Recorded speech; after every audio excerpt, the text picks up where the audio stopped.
Bien, buenas noches a todos. Hoy es nuestra última clase antes del primer examen parcial, que es este 1 de abril.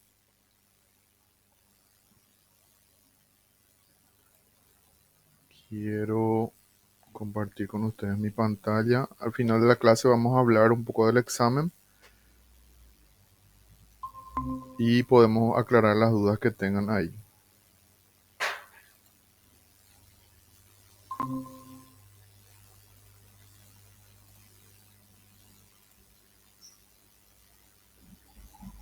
Buenas tardes para todos. Buenas tardes, Diego.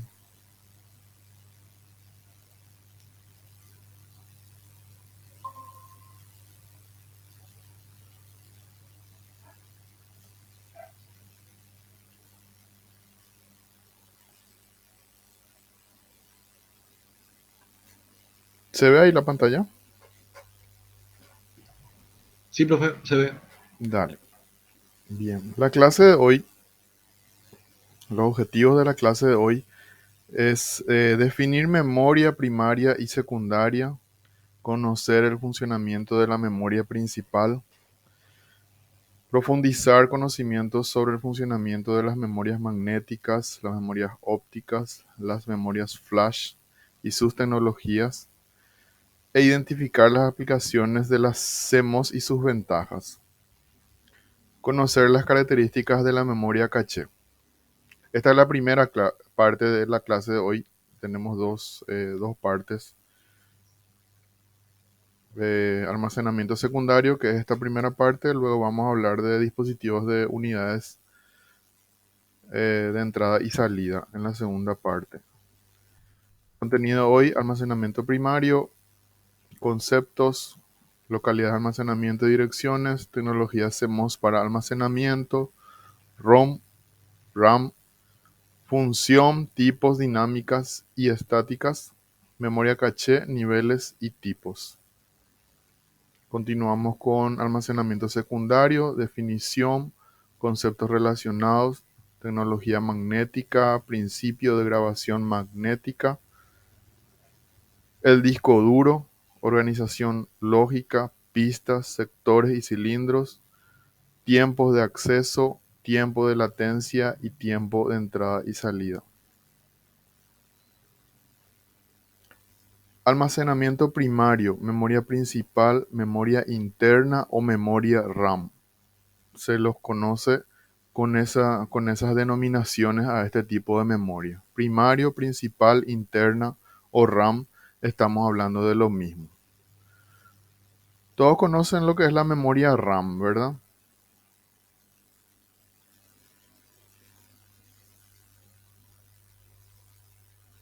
Sí. Está muy ligada a, entre comillas, la velocidad de la computadora. Si tiene poca memoria, la computadora es muy lenta.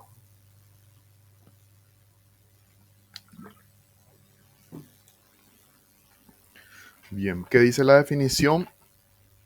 Es la que almacena temporalmente tanto los datos como las instrucciones que la unidad central de procesamiento está procesando. Esta memoria es volátil, es decir, cuando se apaga la computadora se borra toda la información almacenada en ella. Actúa con gran velocidad y está ligada a través del bus de datos y el bus de direcciones a las unidades más rápidas del computador, la unidad de control y la unidad aritmética lógica.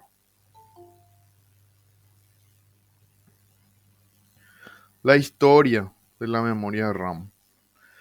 Los primeros módulos de memoria RAM, que quiere decir Random Access Memory, tenían 30 contactos con capacidades de 256 KB, 1 megabyte o 2 megabytes y había que conectar de a 4 módulos para completar un banco de memoria.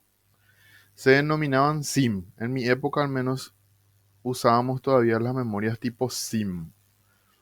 Cuando empezamos a desarmar las primeras computadoras, de mi época, estoy hablando de los años 95 al 2000 más o menos, aún habían las computadoras con memoria tipo SIM. que quiere decir Single Inline Memory Module, y tenían 30 pines que rápidamente fueron reemplazados por los SIMs de 72 contactos. Luego surgieron los módulos DIMM, Double Inline Memory Module, de 168 contactos, de mayor capacidad, más rápido y con la posibilidad de conectarse de a uno por banco de memoria, con aún mayores velocidades de acceso, latencia, quiere decir eso, mayor densidad, más megabytes, y mayor velocidad de proceso, entre 100 a 133 MHz. Hasta aquí todos los módulos de memoria estaban agrupados en el conjunto de las SDR, que quiere decir Single Data Rate. Los sucesores inmediatos fueron los módulos denominados DDR o Double Data Rate, que tienen la capacidad de transferir el doble de datos por ciclo que los modelos anteriores. Los primeros modelos DDR vieron la luz en el 2001. Ahí está, en esa época empezaron a venir las primeras computadoras con las memorias RAM tipo DDR. Y viene la DDR1, 2, 3, 4, creo que ahora estamos en la DDR5, con una latencia de 10 nanosegundos y una velocidad de 100 MHz por ciclo. Luego aparecieron las versiones DDR266, que es 2 por 133 MHz, las DDR300, las DDR333 y así sucesivamente hasta llegar a las DDR533, que es 2 por 266 MHz. De ahí el DDR1, 2, 3, 4. La aparición de los módulos DDR2 de 240 contactos permitió duplicar la velocidad de los anteriores DDR. Por último, las DDR3 también tienen 240 contactos incompatibles con las DDR2, es decir, no se pueden mezclar las memorias. Una placa madre no puede tener una memoria del tipo DDR3 y DDR2. Tiene que necesariamente ser, no va a entrarlo en el slot que tiene ahí en la placa madre. El que conoce la parte interna de la computadora sabe de lo que estoy hablando, ¿verdad?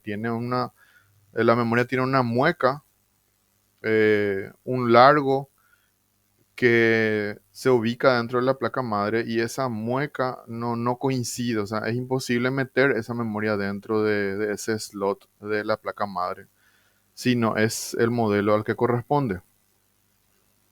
Poseen una latencia mayor, son más lentas que las DDR2, la frecuencia es superior y el consumo de energía es menor y permite módulos de hasta 16 gigabytes. Estamos hablando de la DDR3.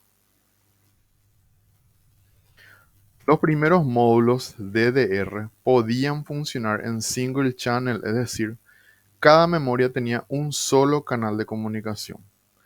Luego apareció la tecnología Dual Channel que permitía acceder a dos módulos de memoria en simultáneo.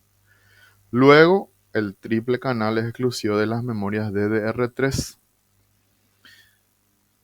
Si tienen la posibilidad, pueden abrir una computadora viejita y van a ver que dentro está la placa madre y en la placa madre, para las que son DDR2, solamente hay dos slots para memoria.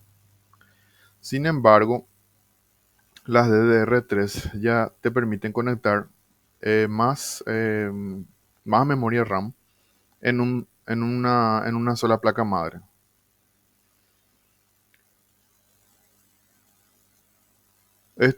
Luego, el triple canal es exclusivo de las memorias DDR3, que da la posibilidad de conectar tres módulos por cada banco de memoria. Esto redunda en una velocidad de acceso a los datos mucho mayor. En las computadoras modernas se usan memorias de acceso aleatorio basadas en electrónica de estado sólido, que está directamente conectada a la CPU a través de bus a través de búsqueda de direcciones, datos y control. Acá les dejo el enlace de un video donde pueden ver a detalle cómo funciona la memoria RAM. Este video dura 16 minutos creo, no es largo y explica súper bien el funcionamiento de la memoria RAM. Les invito a que vean para poder entender mejor cómo funciona este tipo de memoria. Bien, almacenamiento secundario. La memoria secundaria, también llamada de almacenamiento masivo, se refiere a dispositivos tales como unidades de disco duro, unidades de estado sólido que irrumpió hace poco en el mercado, relativamente poco, ¿verdad? Estoy hablando de 5 o 6 años, al menos que yo tuve por primera vez un disco de estado sólido. Medios de almacenamiento extraíbles como USB, unidades flash, CDs y DVDs.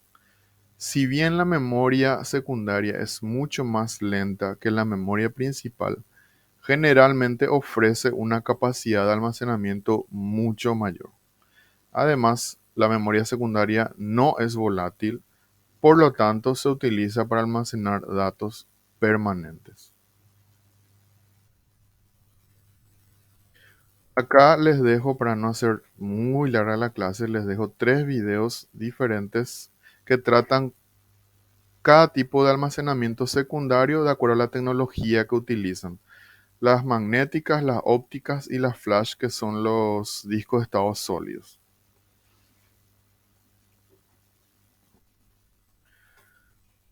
Tecnología CMOS. CMOS quiere decir Complementary Metal Oxide Semiconductor. Es una tecnología utilizada para crear compuertas lógicas. Los chips CMOS consumen menos energía que aquellos que usan otro tipo de transistor. Tienen especial atractivo para componentes que funcionen con baterías, como los ordenadores portátiles.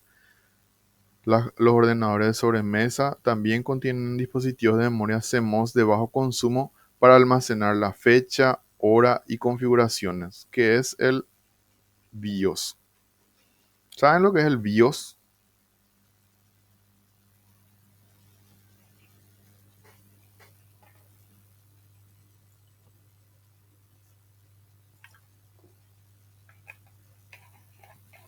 Famoso te dicen entrar al BIOS para modificar la fecha.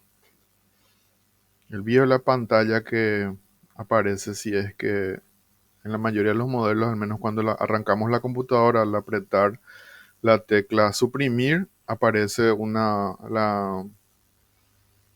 la configuración básica de la computadora. Inclusive BIOS quiere decir Basic Input Output System, donde está toda la configuración básica de la computadora. Fecha, hora, qué disco duro tiene, qué procesador, la temperatura de la CPU, en fin. Con qué disco va a arrancar primero, si va a buscar un dispositivo USB para arrancar, o el CD, o el disco duro, etc. Un chip CMOS, por requerir muy poca energía para mantener los datos, puede cargarse con una batería pequeña y recargable que se encuentra integrada en la tarjeta madre. Esta batería permite que la memoria CMOS conserve los datos de configuración del sistema aunque se apague la computadora. La famosa pilita de la computadora, que es así redondita. Cuando queremos resetear el BIOS, suele funcionar, salvo que se haya configurado de otra manera, sacar la pila y se resetea el BIOS. Entonces se cargan nuevamente los valores por defecto, los valores de fábrica del BIOS.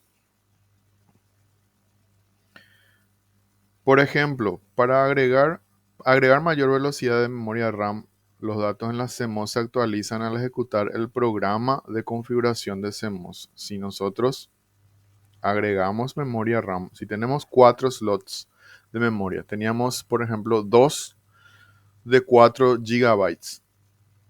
dos memorias RAM de 4 gigabytes. En total tenemos 8. El BIOS se encarga de recolectar esos datos y actualiza el BIOS y guarda esa configuración, esa información en el CMOS. Le ponemos una memoria RAM más de 4 o mejor de 8 que hace al arrancar la computadora verifica eso y guarda la información de que ahora tiene 16 gigabytes de RAM nuestra computadora. Para eso sirve la tecnología CMOS. La mayoría de los BIOS están almacenados en una memoria flash capaz de ser reescrita, lo que permite que se pueda actualizar. El BIOS se apoya en la memoria CMOS. En ella carga y almacena los valores que necesitan ser modificados. Lo que les decía recién, cantidad de memoria instalada, número de disco duro, fecha y hora. A pesar de que se apague la computadora, los valores de la BIOS se mantienen intactos gracias a la pila que la alimenta y se recarga al encender la computadora. Esta pila generalmente dura muchos años. La memoria caché es una memoria de acceso rápido, un recurso con que cuenta la unidad central de procesamiento para almacenar temporalmente los datos recientemente procesados, un buffer especial, es decir, una memoria auxiliar. La memoria caché opera de modo similar a la memoria principal del CPU. Cuando estoy hablando de memoria principal, estoy hablando de memoria RAM, pero con mayor velocidad a pesar de ser de mucho menor tamaño. Su eficacia provee al microprocesador de tiempo extra para acceder a los datos más frecuentemente utilizados, sin tener que rastrearlo a su lugar de origen cada vez que sean necesarios. Esta memoria alterna se sitúa entre el CPU y la memoria RAM y provee de un empuje adicional en tiempo y ahorro de recursos al sistema. Su funcionamiento es simple. Cuando accedemos a un dato cualquiera, se crea de inmediato una copia de los datos más relevantes del mismo en la memoria caché, de modo que los accesos siguientes a dicha información la tengan a mano y no deban rastrearla hacia su lugar de origen, accediendo a la copia y no al original. Se ahorra tiempo y por ende velocidad, ya que el procesador no debe acudir todo el tiempo a la memoria principal. En la primera parte de la clase de hoy, pasemos a la segunda.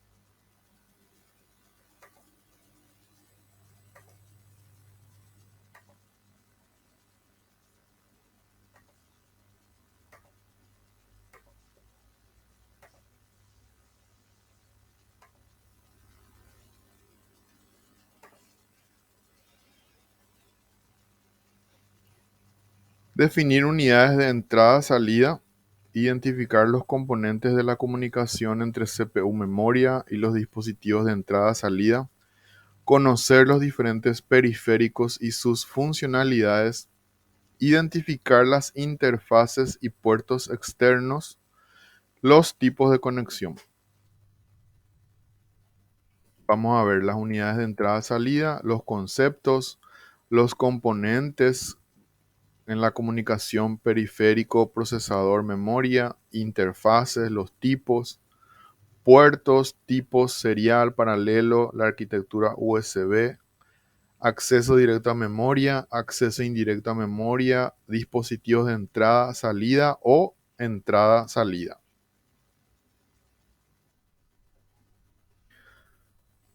Vamos a los conceptos. La unidad de entrada-salida es el elemento que proporciona un método de comunicación eficaz entre el sistema central, CPU, memoria principal, y los dispositivos periféricos. Dispositivo es el mecanismo, pieza o conjunto de piezas preparado para realizar una función determinada y que generalmente forman parte de un conjunto más complejo.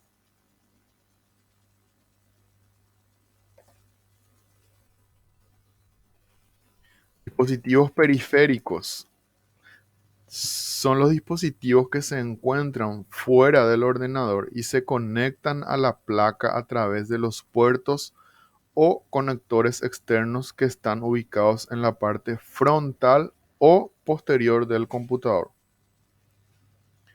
Los dispositivos integrados son los que se encuentran en el interior del ordenador y están conectados a la placa madre para ejecutar sus funciones. ¿Me pueden dar algún ejemplo de dispositivos periféricos y dispositivos integrados?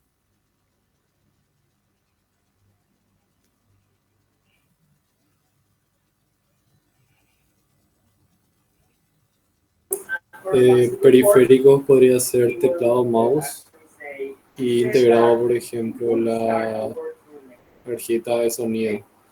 Excelente. ¿Se entendió entonces el concepto?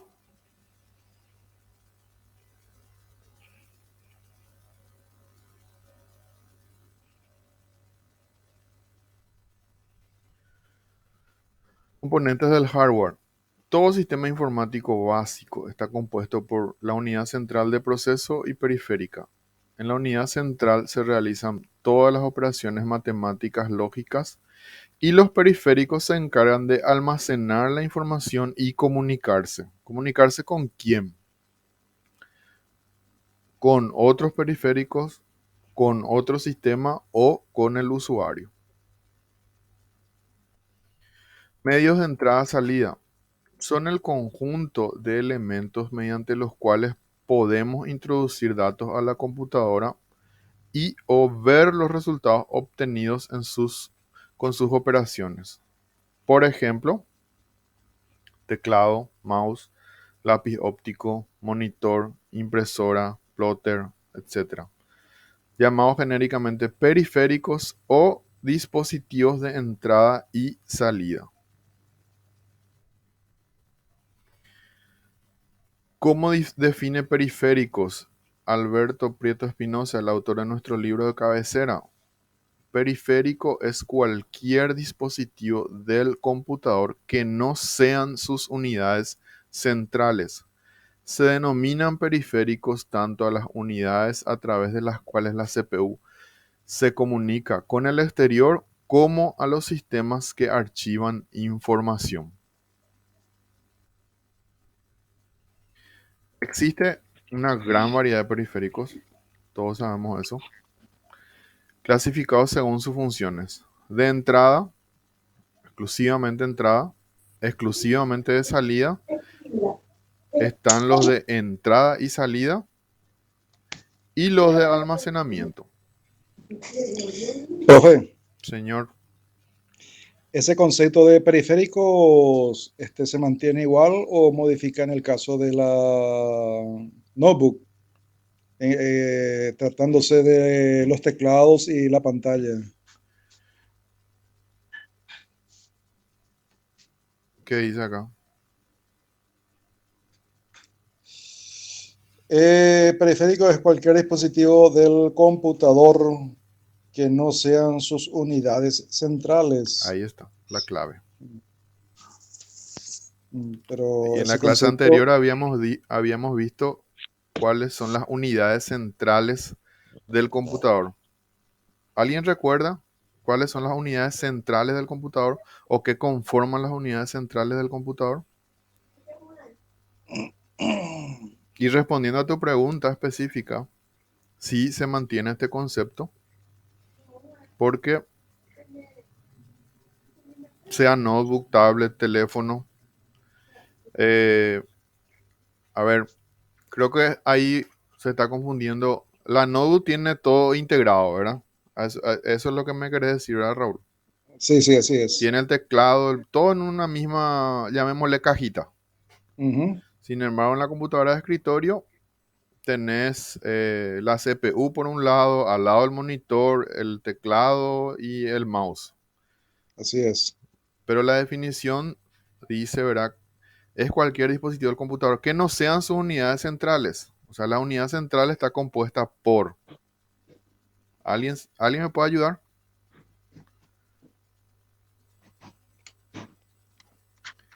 ¿Recuerdan de qué estaban compuestas las unidades centrales del computador? Uno de ellos era la unidad aritmético-lógica. Gracias, Enrique. ¿Y el otro? Entrada, salida, memoria interna, memoria externa. Y No. Falta uno más. La unidad de control. Exactamente. Las unidades centrales de la computadora es la unidad aritmética lógica y la unidad de control. El resto de los periféricos, vamos a decirle, el resto de los componentes del computador ya son periféricos. La memoria externa, interna, los buses de comunicación, la placa VGA, etcétera. O sea, en este caso debo pensar también de que la fuente es una periférica. La fuente de energía, Sí, sí. sí, sí, también. Por más que esté dentro del gabinete, Sí, o sea, es un elemento periférico. sí. Decir que es periférico no quiere decir que tenga que estar necesariamente fuera del equipo. Ujú, Se refiere a la unidad central exclusivamente. Y lo que esté fuera de eso se denomina periférico. ya, está correcto. Bien. Eso sería atendiendo el concepto de lo que es lo que son los periféricos. Sí, en realidad el concepto de periferia pues es todo lo que está fuera de algo, ¿verdad? La periferia de la Sí, ciudad, dice el barrio que está, ujú, qué sé yo, fuera del centro, por ejemplo, ¿verdad? sí, así es. Y se eligió esta palabra, quién sabe por qué, ¿verdad? Para denominar a a todo dispositivo que no sea unidad central de la computadora según la definición de von Neumann.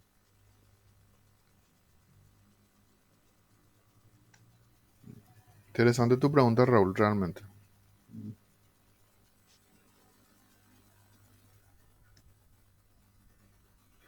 Los dispositivos de entrada son aquellos que cumplen la función de ingresar o proporcionar datos y señales de control a la unidad central de procesamiento de un sistema.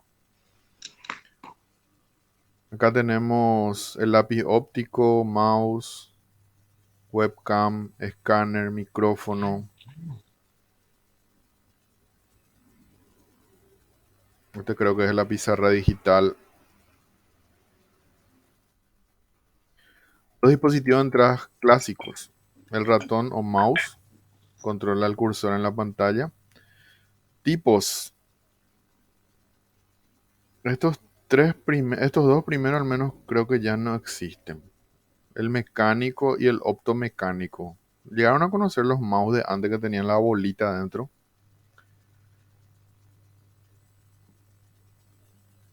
O yo nomás lo que soy ya demasiado viejo. Sí, sí.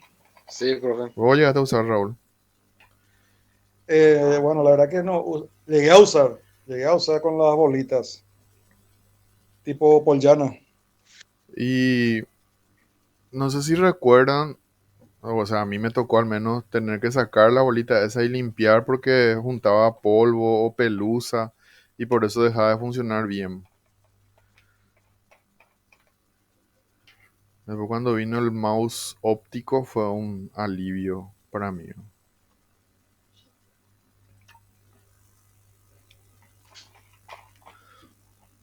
No sé si alguien conoce el mouse. ¿Alguien tocó alguna vez una notebook IBM?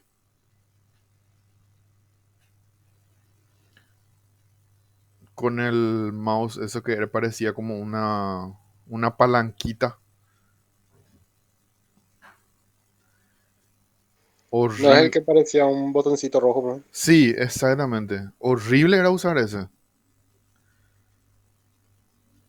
Te dolía todo el dedo después de usar eso porque era como medio... Tenías que mover, apretar un poquito fuerte para que te responda el mouse. Y por eso nunca me gustaron las notebook IBM.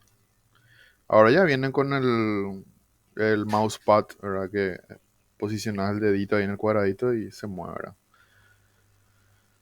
Yo no sé ustedes, pero hasta hoy día no puedo reemplazar el mouse tradicional, o sea, el que se agarra con la mano y se hace caminar ahí en el mousepad. No, no, me cuesta mucho trabajar con el mouse, el de la notebook, el que viene ahí integrado.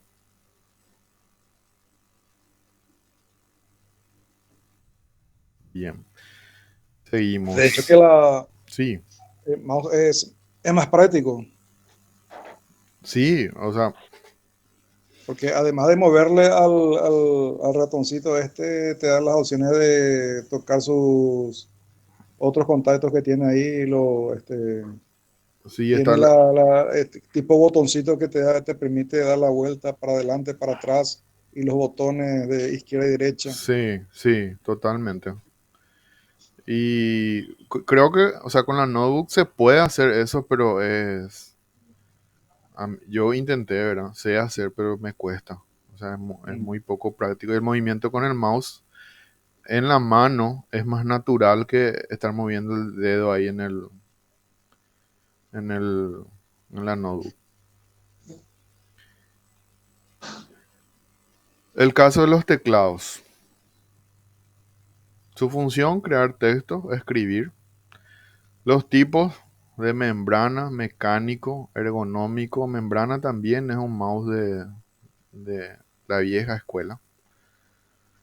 Está el ergonómico y el inalámbrico hoy día, ¿verdad? La mayoría ya, quien más, quien menos conoce el mouse y el teclado inalámbrico que cumple la única diferencia es que no tiene cable, ¿verdad?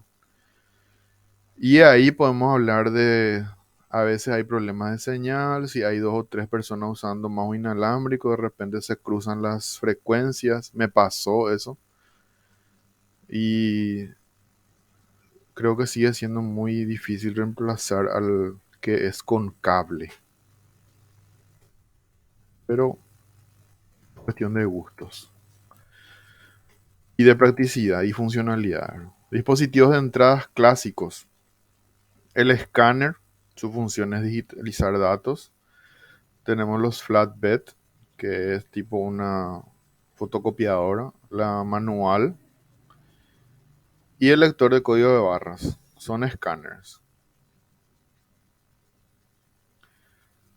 Webcams y cámaras digitales. Su función es obtener imágenes. Tenemos cámaras web, cámara de fotos digital y cámaras de video, que hoy ya viene integrado todo en uno, ¿verdad? Un solo dispositivo te hace todo eso. Los dispositivos de salida son aquellos dispositivos que le aportan a los ordenadores la indispensable función de comunicar información al usuario luego de haber sido procesada por él. A eso es lo que queremos llegar cuando usamos la computadora. Recibir una comunicación del procesador. ¿Cómo? A través de la impresora, impresión en papel, como respaldo de archivos y presentaciones. Tipo de impresora, tenemos la matriz de punto, la inyección de tinta. ¿Conocen la matriz de punto? La impresora matriz de punto, tipo matriz de punto. Hay una marca de impresora muy utilizada que su especialidad son matriz de punto.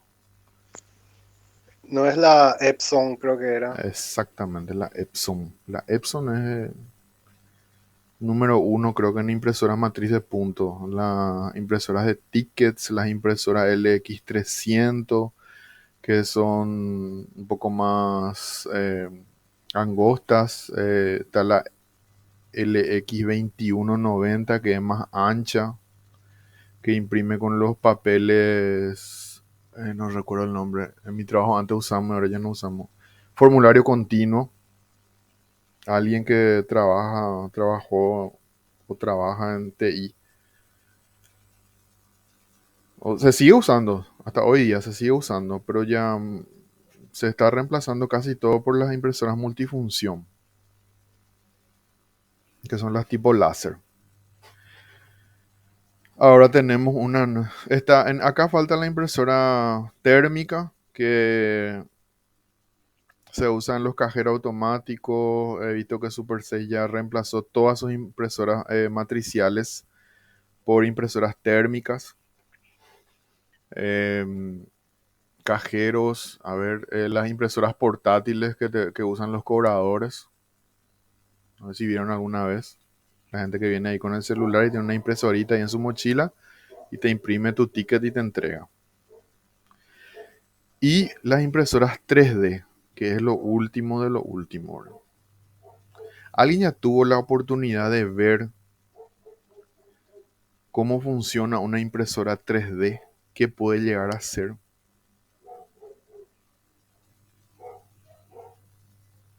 No, fuera de videos no pude ver nada más. Así presencial, no. Yo tampoco. Yo tampoco. En películas he visto, en series. He visto que imprimen armas y eso. No sé si será posible, ¿verdad? Pero armas que funcionan, inclusive, ¿verdad? No sé si... En el shopping del Sol había un negocio que hacía llaveritos y eso. Que era muy interesante porque te mostraban el modelo y iban imprimiendo. Pero es muy lento nomás. Ah, ¿en serio? Sí. Sería interesante. No soy mucho de ir a los shopping. Yo vivo en el interior, ¿verdad? Y quiero ir a mirar un poco, porque fuera de eso solamente vi en películas y series, y muy ciencia ficción me parece, ¿verdad? Porque imprimían armas de fuego, por ejemplo. No sé si eso realmente es posible o es ciencia ficción nada más. En fin. ¿Alguien vio la serie How to Sell Drugs Online Fast?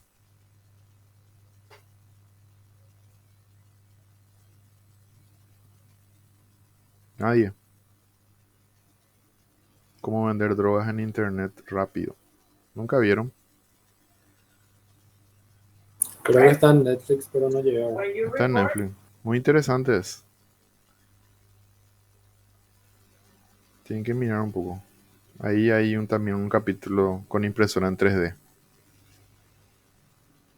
Bueno,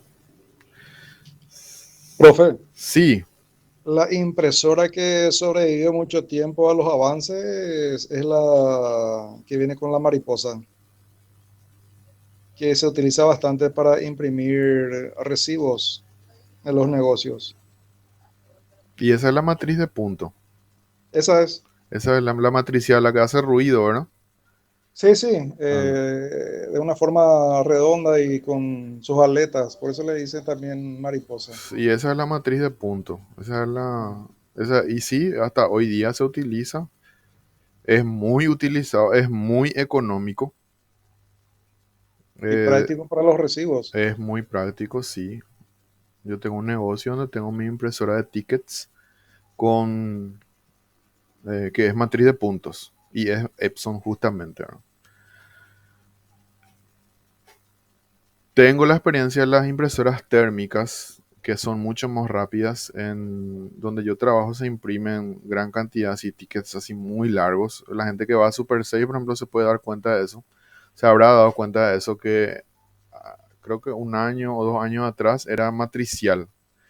Y vos compras, qué sé yo, 20 artículos del super y empieza la impresora a imprimir esa y tarda, lleva su tiempo. Y la térmica no tarda ni 2 segundos en imprimirte 20 artículos, por ejemplo. Pero ¿cuál es el problema? Se borra, se queda en blanco.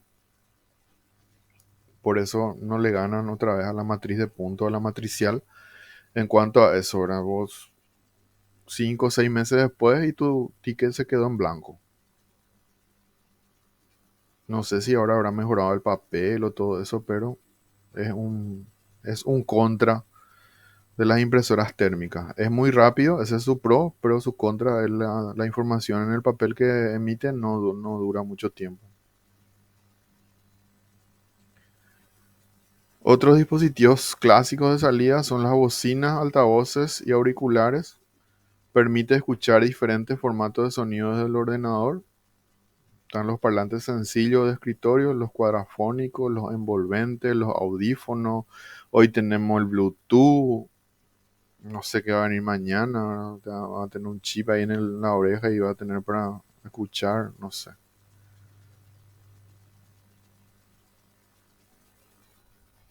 Los monitores, pantalla en la que se visualiza la información. El CTR, ¿conocen? Está mal escrito. CRT es. ¿Conocen los monitores CRT? Sería de radio catódico, Sí, el de la cola los enorme. tubos grandes. Yo no sé Sería lo mismo. cómo vivíamos antes con ese tipo de monitores.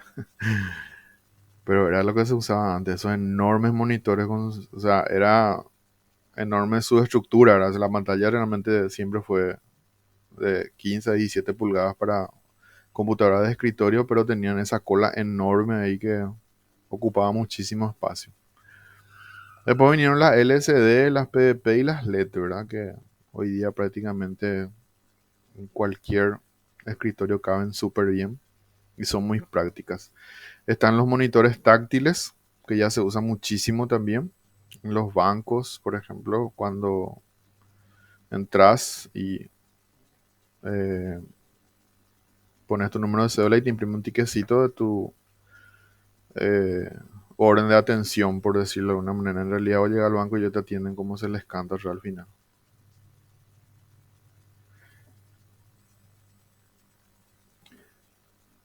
¿Cuáles serían los dispositivos de entrada y salida al mismo tiempo? Son aquellos dispositivos que operan como entrada y como salida de información, que permiten introducir o extraer datos del sistema, ya sea como soporte rígido, físico, transportable o no. Serían eh, los pendrive, que en realidad se llama flash drive, ¿no? Se, se, se hizo común nomás el uso de decirle pendrive, pero en realidad es flash drive. Las memorias SSD, los memory de los teléfonos y todo eso. Otro tipo de dispositivos de entrada y salida son la memoria secundaria. Tengan en cuenta eso, que la memoria secundaria es un dispositivo de entrada y salida.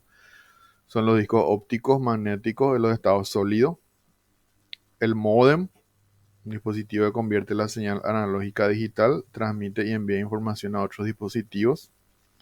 Impresora escáner, dispositivo que permite escanear y al mismo tiempo imprimir lo escaneado. Pantalla táctil, es también un dispositivo de entrada y salida, los touch screen, dispositivo que permite tocar la pantalla con el dedo de la mano y ejecutar ciertas funciones. No es necesario conectar un mouse.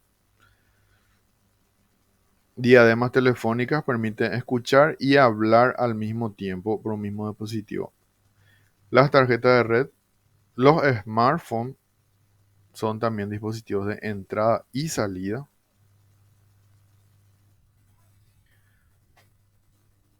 Componentes con la comunicación en la comunicación periférico, procesador, memoria. Los elementos que actúan de intermediarios en la comunicación entre la CPU, memoria principal y los periféricos son el módulo de entrada-salida, las interfaces y puertos de comunicación. Los módulos de entrada-salida son tarjetas electrónicas controladores que proporcionan el vínculo entre la CPU y los dispositivos del sistema.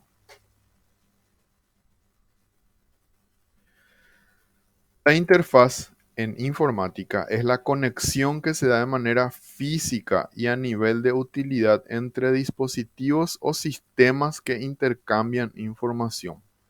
Esto puede incluir pantallas de visualización, teclados, mouse y la apariencia de un escritorio. Por lo tanto, es la conexión e interacción entre el hardware, software y el usuario. Los tipos de interfaz. Interfaz de hardware es el hardware que se comunica con otro hardware. Interfaz de software es el software que se comunica con el hardware o con otro software. Y la interfaz de usuario son los usuarios que se comunican con el software. En la electrónica y las telecomunicaciones, la interfaz es un circuito físico que envía o recibe señales de un sistema hacia otro. El Universal Serial Bus, USB, es una interfaz que permite a través de su puerto conectar todo tipo de periféricos a una computadora. ¿Qué son los puertos de comunicación? Son aquellos puntos donde se conectan los dispositivos externos o periféricos al ordenador y por donde se recibe y o envía información al ordenador desde el exterior. La función principal de un puerto de comunicación es la de actuar como un punto de unión donde el cable del periférico puede ser enchufado y permite el flujo de datos desde y hacia el ordenador. Acá tenemos una vista típica de la parte trasera de una computadora. Esto ya prácticamente las nuevas computadoras ya no vienen, pero quien más, quien menos sigue teniendo este tipo de interfaz, puede usar o no, donde se conecta el mouse y el teclado. Tenemos los puertos USB, el serial. He visto que las computadoras de hoy día ya no traen serial ni paralelo, que se usaban para conectar impresoras. Hoy día ya todo se conecta por USB.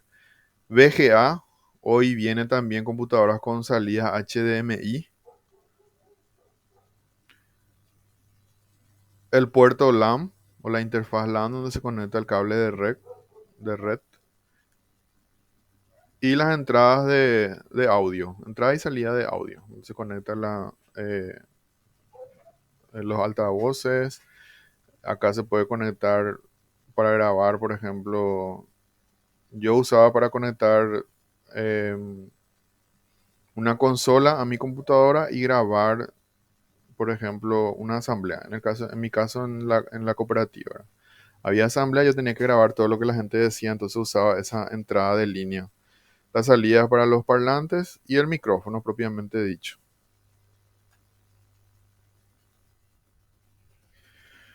Tipo de puertos, esto prácticamente ya son historia hoy día, ya casi no se usa. Puerto serie consiste en la transmisión de datos de un bit detrás de otro y a través de una sola línea de comunicación solo pueden enviar un bit a la vez. Puerto paralelo, la comunicación entre un ordenador y su dispositivo periférico es de manera paralela, es decir, los datos se transfieren en paralelo utilizando más de una línea de comunicación, que son los canales. Pueden enviar varios bits a la vez. El puerto de la impresora es un ejemplo de puerto paralelo. Las Epson siguen trayendo puerto paralelo, pero ahora ya vienen los cables USB a paralelo y se está dejando de usar este tipo de puertos, si es que ya no se dejó de usar. Y esto es lo que hoy día se utiliza con más frecuencia, la arquitectura USB, Universal Serial Bus. Actualmente la mayoría de los periféricos utilizan los puertos llamados USB. ¿Cuáles son las características? Se puede conectar todo tipo de dispositivos USB externos, tales como un disco duro externo, una impresora, un escáner, ratón o mouse, teclado, etc. Fue introducido relativamente hace poco. en 1997 para estandarizar la conexión de los periféricos. Realmente em, este cambio fue muy importante porque todo un tema era que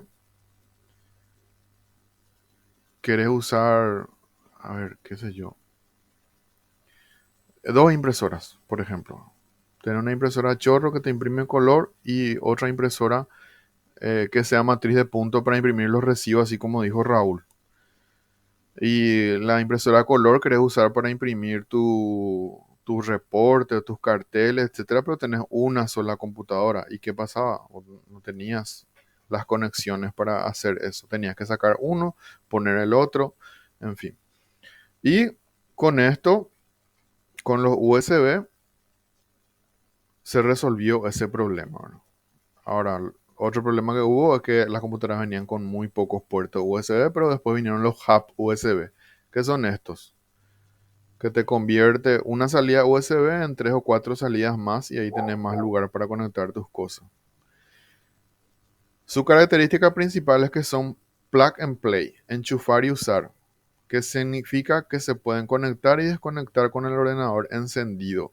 Además son más rápidos para transmitir la información. ¿Qué quiere decir plug and play?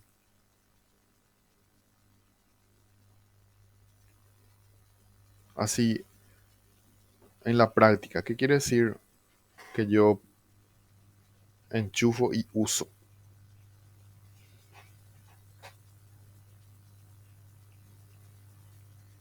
¿Alguien me puede responder?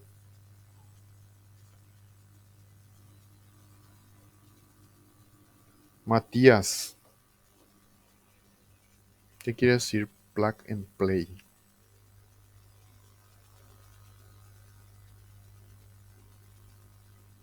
¿O qué te permite esta característica?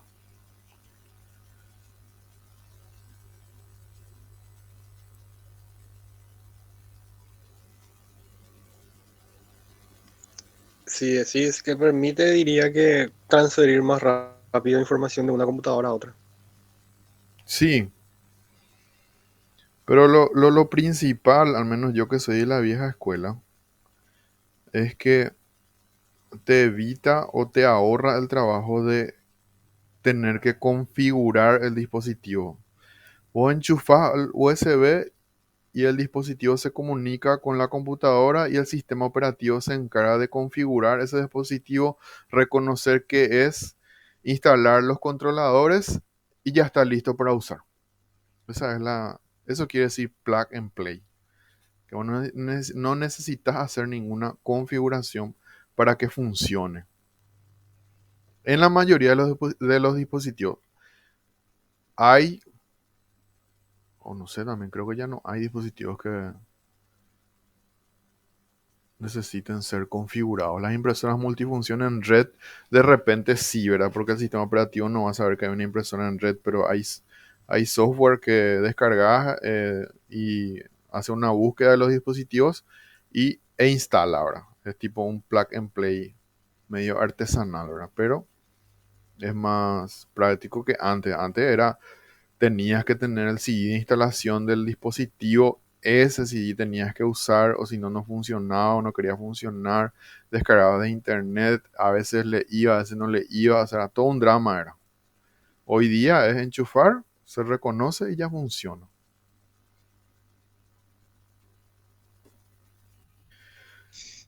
¿Qué diferencia hay entre instalar y configurar? Y vos podés instalar. Y si no configuras, no va a funcionar. Por ejemplo, tenés una impresora nueva que compraste, tenés que instalar esa impresora. Sí, la instalación sería el proceso de poner ahí al lado y enchufarle al cable USB, por ejemplo, ¿no? Y la configuración, al menos antes, sí tenías que hacer una instalación y una configuración. Hoy día ya no. Hoy vos conectás y el sistema operativo, o sea, vos lo que haces es instalar nomás. Pones tu equipo, le enchufas a tu computadora y el sistema operativo se encarga de configurarte ese dispositivo. Esa sería la Te diferencia. ahorra ese trabajo. Te ahorra ese trabajo de configurar, Y al decir configurar estamos hablando de instalarle el driver que va a hacer funcionar ese dispositivo que acabas de instalar.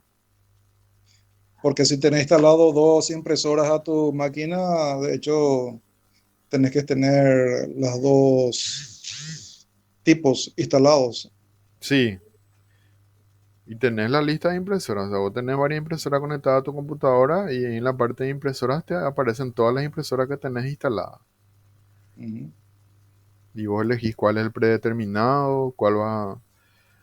Por software se puede elegir a qué impresora va a ir tus recibos, por ejemplo, en un sistema informático, y a qué impresora irían tus informes. Eso se puede configurar. Y ahí sí hablamos de configuración, ya no de instalación. Pero esa configuración la hace la máquina o lo hacemos los usuarios. Esa configuración sí hacemos los usuarios porque ya es muy especial, ¿verdad? Eh, el plug and play te hace una instalación y configuración genérica. Ahora, si vos querés algo específico que se comporte de una manera o de otra, sí tenés que hacerlo vos en forma manual. Pero creo que te facilita para ya, para que vos puedas determinar nomás cuál va a ser la máquina predeterminada y Sí, sí, cuál va a ser las totalmente, secundarias. totalmente, En totalmente. eso te facilita. Nos resuelve la vida ahí a los que tenemos que instalar este tipo de dispositivos. Y lo peor es antes cuando se te perdía el driver, se te perdía el CD de instalación de un dispositivo, que a mí me pasaba muchísimo, ¿no? Bien. Seguimos. Dispositivos de almacenamiento. Son los componentes de un sistema informático que tienen el rol de transmitir o recuperar información digital, grabar y leer en diversos soportes físicos creados para ello. No debe confundirse con el soporte de almacenamiento de datos o medio de almacenamiento de datos. Los dispositivos de almacenamiento pueden ser primarios, que ya vimos cuáles eran, y los secundarios, que son aquellos accesorios removibles o no, con los cuales es posible introducir y extraer datos de y al sistema. Primarios son el CMOS, el caché, memoria RAM. Secundarios son el disco duro, CD, DVD. Dispositivos de almacenamiento. Memoria RAM, acrónimo de Random Access Memory, es el campo de almacenamiento empleado como medio de trabajo en los sistemas computacionales. Al apagar o reiniciar el sistema, se borra la totalidad de su contenido, es decir, es volátil.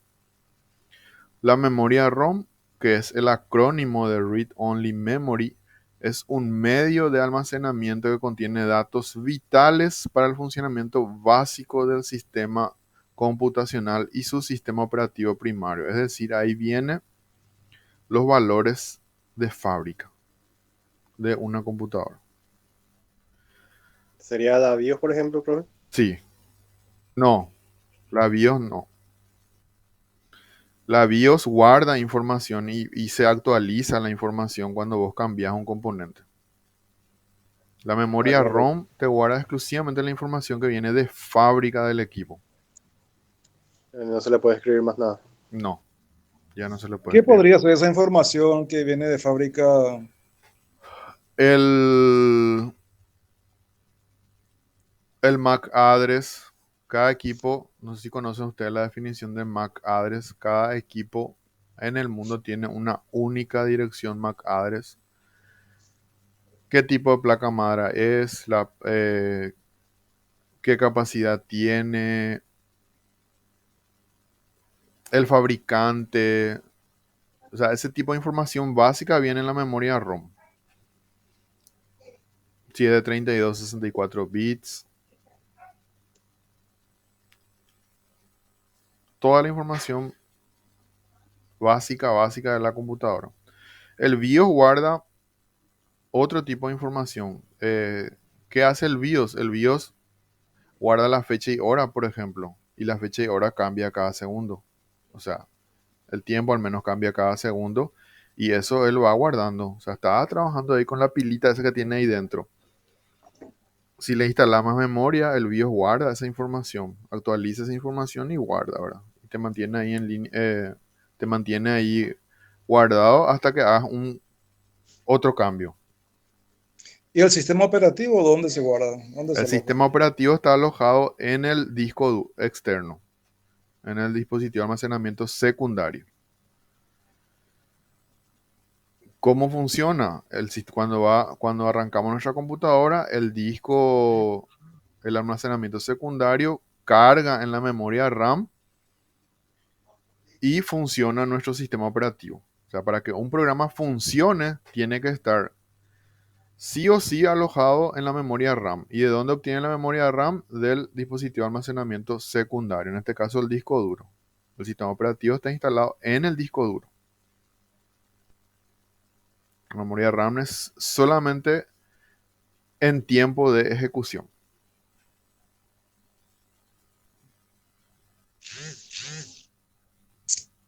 Ya. Por eso que se modifica muchas veces el sistema operativo de una máquina. No entiendo a qué te referís cuando así se modifica. Se cambia, digamos, ¿verdad? Porque de repente estás trabajando con una Windows 7 y pasas a una Windows 10. Ah, sí. Y si todo eso se guarda en el disco duro. Todo eso se guarda. Se formatea, el famoso formatear tu disco. Sí. Y la información que se contiene en la ROM es prácticamente inviolable. Prácticamente sí. Al menos nunca. Yo al menos no tuve la necesidad de. Bueno, no poderlo tocar esa información porque va a dejar de funcionar tu computadora. No te va a permitirlo. Por el tipo de memoria que es.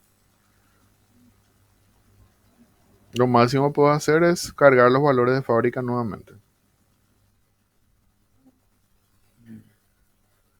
Unidades de disco rígido o duro, conocidas como HDD, que quiere decir Hard Disk Drive, son unidades de mucho mayor almacenamiento que los discos ópticos y memoria, pero que suelen hallarse dentro del CPU. Acá está mal esto, en realidad está dentro del gabinete, no está dentro del CPU, y no ser removibles.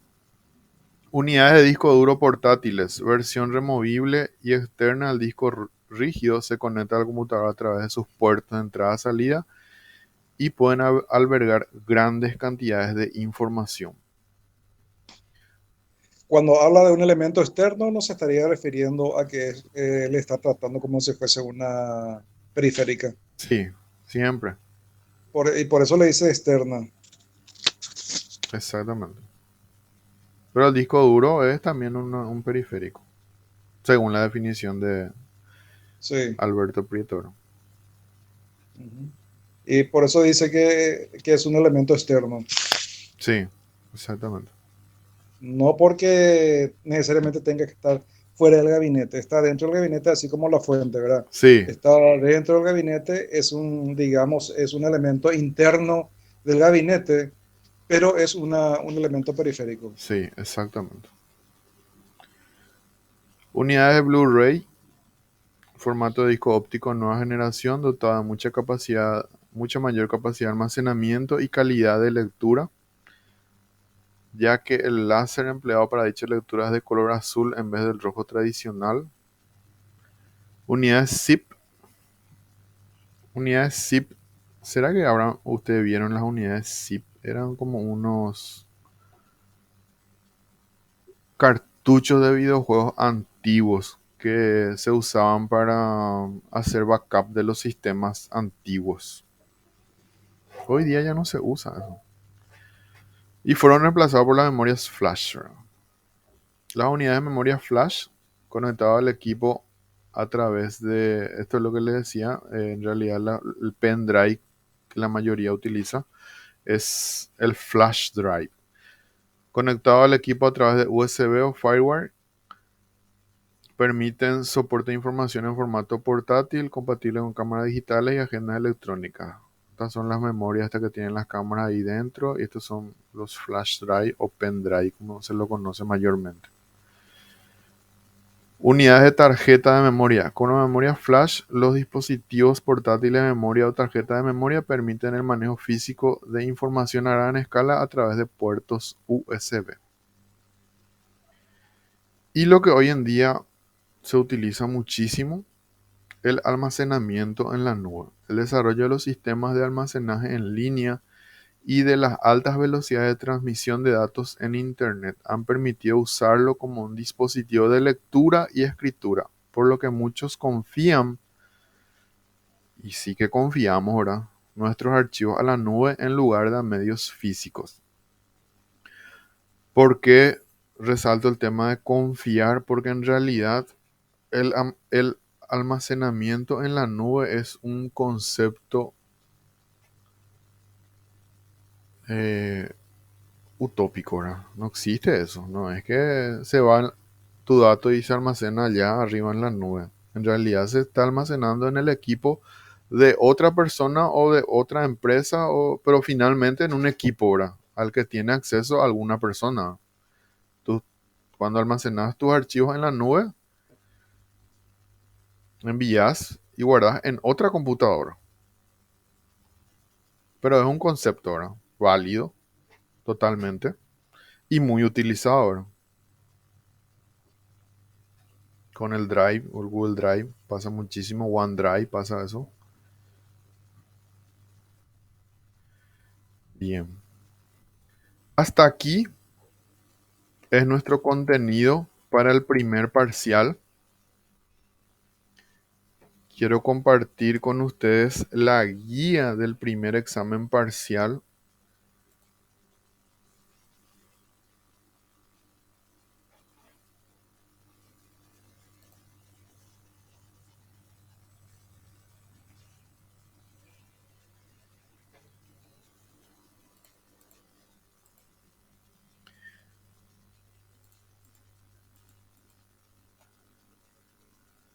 Y cómo será nuestro examen parcial. Esta ya sí ya es la guía definitiva de cómo vamos a rendir. Acá tenemos los objetivos que debemos de cumplir, que ustedes van a leer después. Quiero ir a esta parte. El examen se desarrollará en Educa.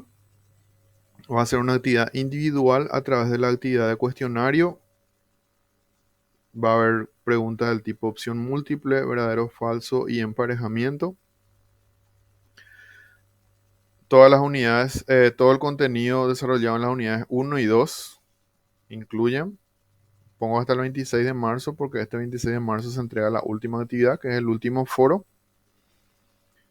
Nuestro cuestionario va a tener 25 preguntas, 3 preguntas por página en orden aleatorio y solamente se podrá hacer un solo intento. El día del examen se deberá conectar al Meet de la asignatura, el mismo Meet de las clases, a partir de las 19 horas. Yo voy a verificar que estén en la lista. Encontré 3 alumnos que están en Educa que no están en la lista oficial. Yo ya les envié un correo. Si esos alumnos están ahora en clase, por favor traten de gestionar esa parte. Si no están en la lista, no van a poder rendir el primer examen parcial. Así que traten de resolver eso. Son 3 personas. Les envié el correo y por favor, solo uno me respondió. Solo una me respondió diciéndome que sigue en proceso, ¿verdad? Los otros 2, lastimosamente, voy a tener que desmatricularlos y si no están en la lista, no van a poder rendir. Para comenzar el examen, van a entrar al aula de informática y ubican el tema de evaluación y el cuestionario evaluación sumativa del primer parcial. El examen se realizará según lo establecido por la dirección académica en fecha viernes 1 de abril y el cuestionario estará disponible a partir de las 19 horas hasta las 20:30 horas. La duración del examen será de 60 minutos. La evaluación será sincrónica, por lo que deberán tener sus cámaras y micrófonos encendidos durante el desarrollo de su examen. Va a haber una tolerancia de 15 minutos para empezar la evaluación. El que entra después de esa hora, lastimosamente, ya no va a poder rendir porque no le va a dar el tiempo de terminar, porque hasta las 20:30 es el tiempo límite para terminar el cuestionario o el examen. En caso de que haya alguna dificultad, corte de energía, conectividad o lo que sea, deben comunicarse lo más rápido posible a través del WhatsApp o por el correo o a mi correo institucional, que está acá. Les dejo también acá eso. La modalidad de la evaluación será considerada por puntos con un puntaje total de 100 puntos y cada respuesta correcta va a tener un puntaje de 4 puntos.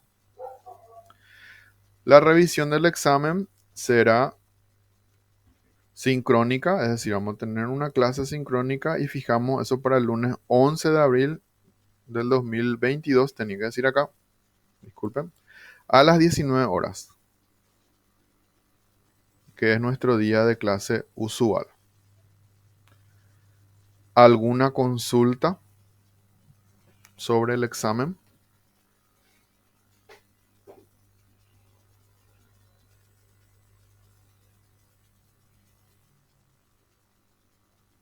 Profe, Sí, para el examen yo puedo acceder a mis materiales durante el examen. no, tienen que estudiar. La directiva que recibimos de la dirección académica es que tenemos que hacer la evaluación lo más parecido posible a un examen presencial. O sea, van a tener que estudiar los materiales que tenemos. No van a poder consultar sus materiales. Solamente van a poder abrir la pantalla del cuestionario del examen, no consultar ningún material de apoyo, no copiar, nadie le puede dictar, por eso tienen que tener habilitados sus cámaras y micrófonos para que yo pueda estar controlando esa parte.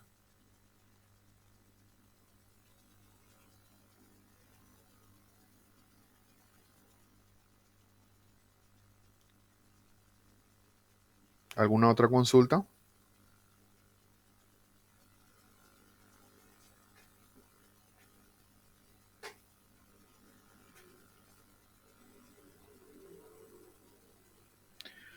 Yo preparé para ustedes un examen, una simulación de examen para este primer parcial, para que ustedes se familiaricen con la temática. Lo único que no puedo hacer es la parte sincrónica, ¿verdad? En la que tienen que tener sus cámaras y micrófonos encendidos, ¿verdad? Pero van a tener ahí las preguntas tipo que saldrían en el examen. Tiene solo 12 preguntas y es de media hora y van a tener un solo intento, pero ya van a tener una idea de cómo encarar su plan de estudios. Tienen que leer bien los materiales, tienen que mirar los videos, tomar apunte de todo lo importante.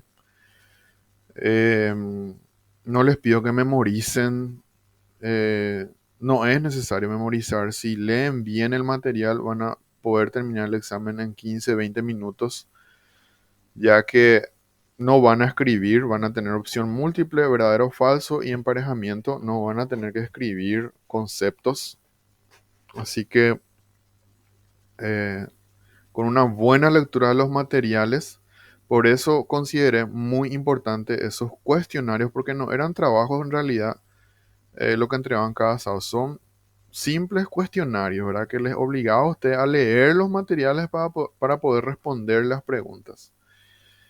Y el examen va a ser muy similar a eso porque nuestra materia en un 90% es teórico. Entonces, en ese sentido, al menos yo voy a tratar de no complicarles demasiado, pero sí tenemos que llegar a estos objetivos, ¿verdad? Comprobar si domina los conceptos básicos de la informática, comprobar si puede identificar los componentes internos y externos de la computadora. Por ejemplo, la pregunta que hizo Raúl era muy válida. Que conformaban la unidad central, las unidades centrales de una computadora, que costó que me respondan. Ese tipo de cosas tienen que manejar. Tienen que ser capaces de realizar las operaciones básicas del sistema binario. No van a necesitar alzar todo su desarrollo del ejercicio en, en el examen, pero van a tener que hacer sus cálculos. Comprobar si domina los dispositivos de entrada-salida. O sea, casi todo es conceptual. Lo único práctico acá es la parte de cálculo de megas y todo eso que dimos en el segundo trabajo y las operaciones del sistema de la aritmética binaria. ¿Qué tal estamos hasta ahí? ¿Alguna otra consulta?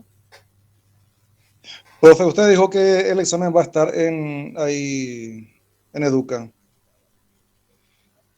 Eso permitiría hacer la respuesta ahí mismo Sí, y una vez terminado vamos a encontrar ahí una función que nos diga enviar. sí, señor. Así Pre- mismo. pre- Pregunto esto porque los trabajos prácticos que hacíamos de Educa lo transportábamos a hacer un archivo en Word, lo Sí, sí, trabajamos, lo respondemos, sí. lo pasamos al, ¿cómo se llama? No me viene a la mente. Para O sea, posteriormente tienen que mandar como enviarme una... un archivo externo, físico, Ajá. que yo evalúo después. O sea, va a ser directo ahí. Es directo ahí, directo ahí. O sea, va Una a vez tener, terminada, encontramos ahí una función que diga enviar sí, y ya se va. sí, por eso hagan el examen de práctica que les Sí. voy a disponibilizar. Ya les preparé las preguntas, son 12 preguntas y van a poder practicar con eso y entonces pueden escribir en el grupo las dudas que tengan, porque al menos alguien que nunca rindió por Educa, para que pueda familiarizarse eh, Ujú. con el proceso. No es para nada difícil rendir a través de Educa. ¿Cuándo Absoluto. va a estar disponible esa simulación? Mañana a primera hora yo creo que ya voy a levantar. Si no me recuerdan en el grupo, ya tengo listo, eso solamente tengo que habilitar. Perfecto. Y estamos, a ver, 21 de marzo. Prácticamente faltan 10 días para el examen.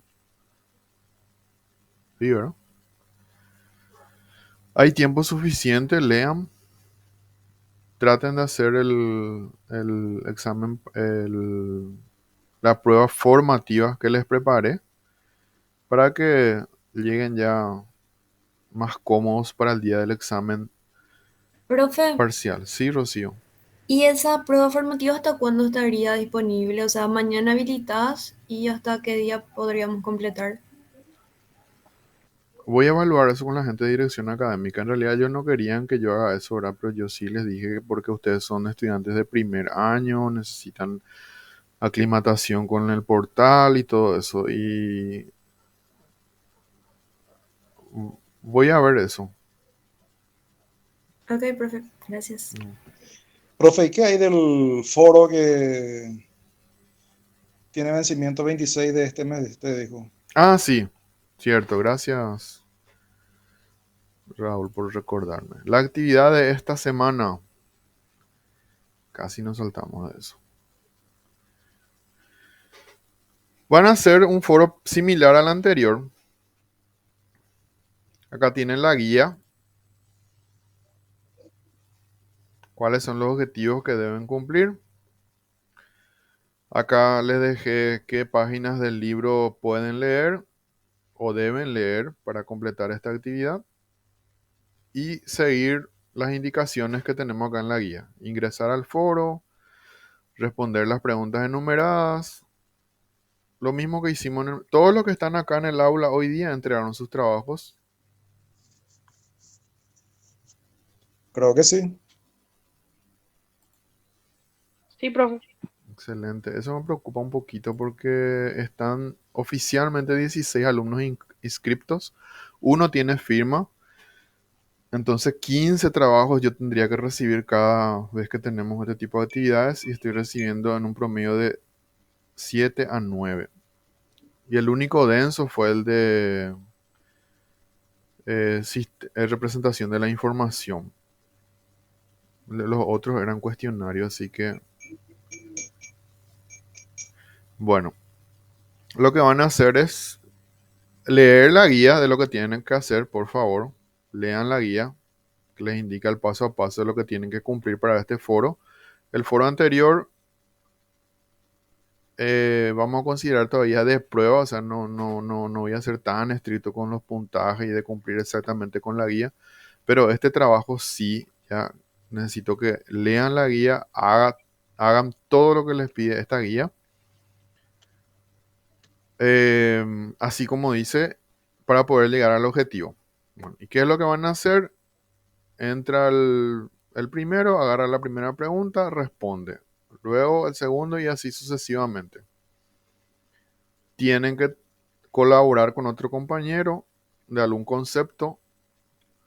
Creo que la guía dice 2 temas, elegir 2 temas y agregarle algo, ampliar, discutir, debatir, etcétera. Haciendo eso, tienen cumplido esa actividad del foro. ¿Está bien? Eso vence este sábado en tiempo normal y el domingo entrega tardía. ¿Y está disponible entonces? Ya está disponible. Algunos ya respondieron inclusive. Rocío, Patricia Rocío, Luis Fernando, Antonio y Marian ya respondieron.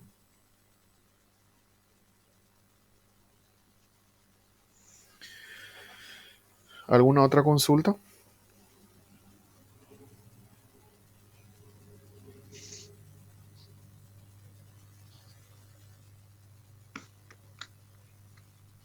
Si no hay consulta, dejamos hasta acá. ¿Les parece? Y como siempre, en el grupo pueden tirar sus consultas o por correo o en los foros habilitados a cada unidad. Estoy siempre para ayudarles en esa parte. ¿Está bien? Si está todo claro, dejamos hasta aquí. ¿Les parece? Dale, profe, gracias. Dale, Sí, gracias. profe, dale, gracias. Y nos vemos Perfecto. el día del examen. El 1 de abril nos volvemos a ver. Ok. Correctísimo. Gracias, profesor. Yo al menos les voy a ver ese día por primera vez porque ninguno prende su cámara. Ustedes sí me ven. Mi Novo parece que no funciona su cámara, por eso siempre estoy en el celular. Y con el celular que no tiene webcam, puede usar el celular para cumplir las directivas de la guía del primer parcial. ¿Está bien? Bueno, Ok, muy buenas noches. Nos vemos el día del examen parcial. Éxitos a todos. Nos vemos el 1 de abril entonces. correcto. Gracias. Dale, gracias a ustedes.